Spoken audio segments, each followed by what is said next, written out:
शांति। आपका दो प्रश्न है। पहला प्रश्न यह है कि आपका बेटा 40 साल का है, वो आपकी सुनता नहीं है, हाँ हाँ कहता है लेकिन करता है उनके मन का। दूसरा प्रश्न है, वो पढ़ा लिखा इंजीनियर है, जॉब भी करता था, पैकेज भी अच्छी थी, पर जॉब में उसका मन नहीं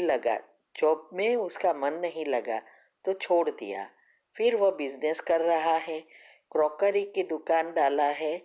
उसकी मिसेज ऑलमार्ट की मिसेज अच्छा चल रहा है। ये समझ में नहीं आया।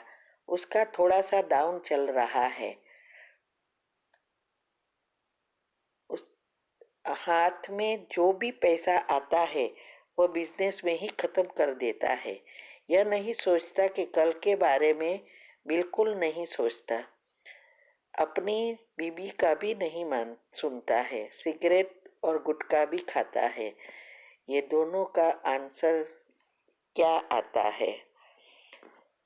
उत्तर है, आपने डिटेल में बताया कि आप अलग रह रहे हो आपके पति के साथ और आपका बेटा अलग रहता है। आपके पति रिटायर्ड है, जॉब करते थे और करीब 45 लाख रुपया उनको बिजनेस में दे दिया है।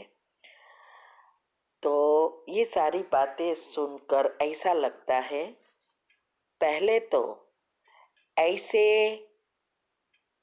बेटे को पैसे देने से पहले 100 बार सोचना है, चेक करना है कि ये पैसा कहाँ जा रहा है।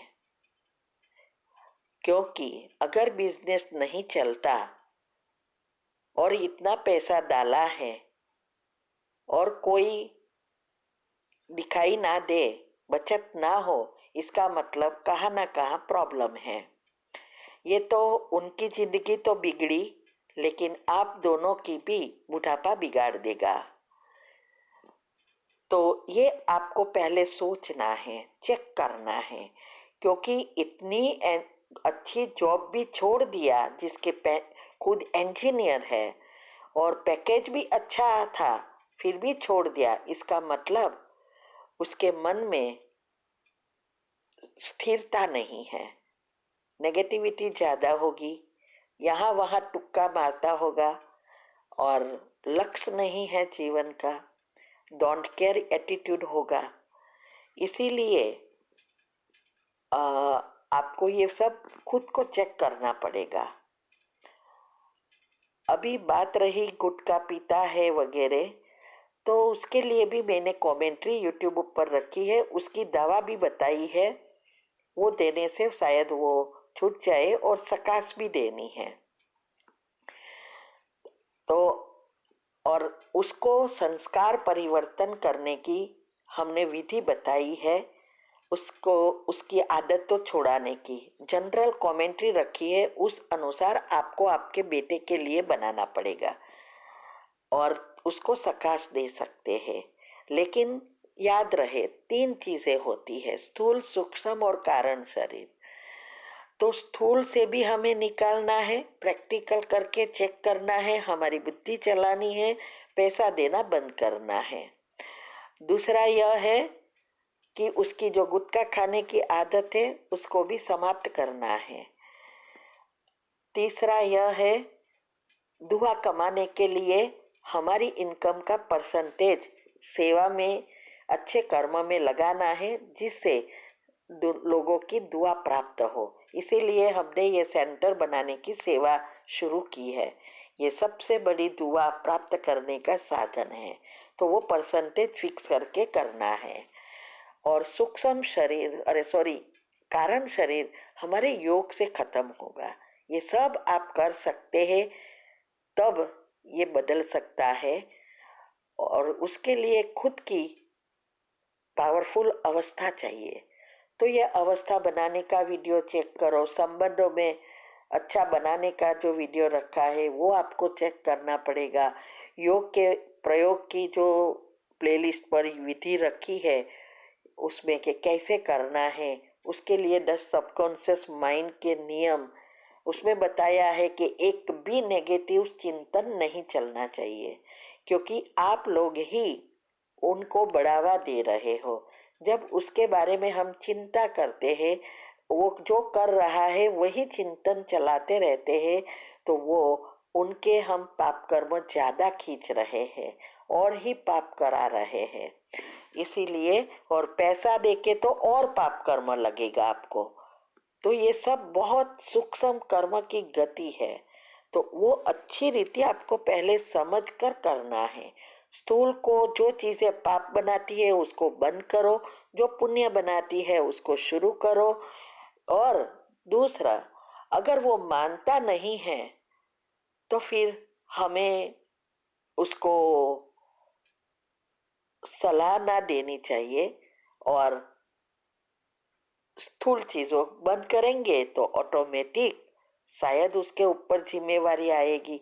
अगर उसको पैसा मिलता रहेगा तो जिम्मेवारी का भान नहीं होगा, और फिर वैसे भी इस जीवन में भी आपने बहुत पाप कर्म खींचा है, तो समय भी लगेगा। बहुत धीरज से, विश्वास से, निश्चय से ये तीन चीजें करते रहेंगे तो शायद बदल जाएगा, नहीं तो उसके कर्म पर छोड़ दो। अपना बुढ़ापा नहीं बिगाड़ो। कितने दिन हम रहेंगे, और अगर हमारा बुढ़ापा बिगड़ गया तो दूसरा जन्म भी आप बिगड़ रहे हो। याद रहे, आपका किया हुआ आपको ही भोगना पड़ेगा। वहां वो तो उसका कर रहा है, लेकिन आप उसके साथ पार्टनरशिप में रहो, भागीदार हो रहे हो। वो स्टॉप करो। ओम शांति।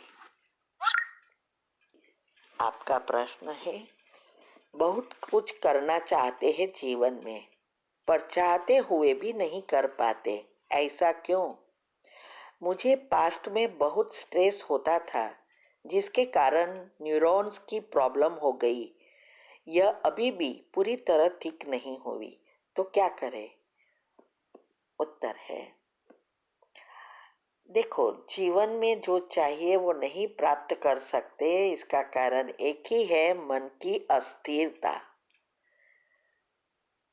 जब तक हमारे मन को लक्ष्य नहीं मिलता तब तक हम अपने जो भी हमारी इच्छा है माना अच्छा करने की, वो भी नहीं कर सकेंगे।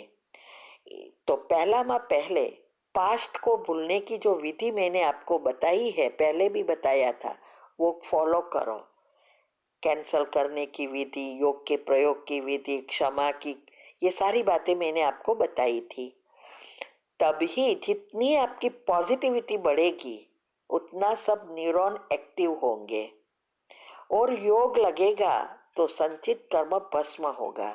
लेकिन अगर आप पिछला ही याद करते रहेंगे तो और ही बढ़ता रहेगा।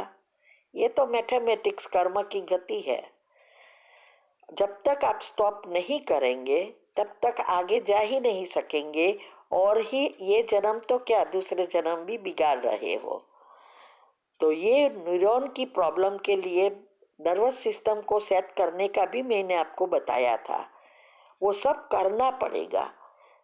और कैंसल की विधि, योग के प्रयोग की विधि समझो ना, तभी ये होगा, तब पूरी तरह से निकल जाएगा।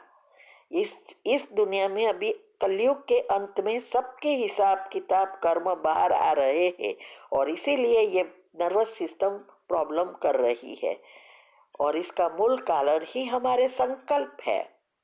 तो इसीलिए मैंने क्लियरली वेबिनार में भी समझाया, बहुत प्रश्न में भी समझाया, तीनों शरीर से जब हम खत्म करते हैं हमारे कर्म, तब वो मूल से, उस चक्र से उस समय के लिए निकलेगा। नहीं तो वो कंटिन्यू ही होता रहेगा, क्योंकि हम दूसरे पाप कर्म खींचते रहेंगे। तो स्थूल के लिए स्थूल चीजें करनी है, सूक्ष्म के लिए दुआ कमानी है, और कारण शरीर के लिए पॉजिटिव बनकर योग में आग करना है। ये तीनों का बैलेंस होगा, तभी आप ये सब हिसाब किताब चुकतू कर आगे बढ़ सकोगे, और जो जीवन में चाहिए वो प्राप्त कर सकेंगे। इसको ही मैं कहती हूँ ना, अंतरात्मा का आवाज की बात, ये यही है। तो आपको अपनी पहले अवस्था बनाओ, बीमारी को और न्यूरॉन को एक्टिव करने का है, वो सब करना है। और साथ साथ परसेंटेज फिक्स करके सेवा में लगाओ।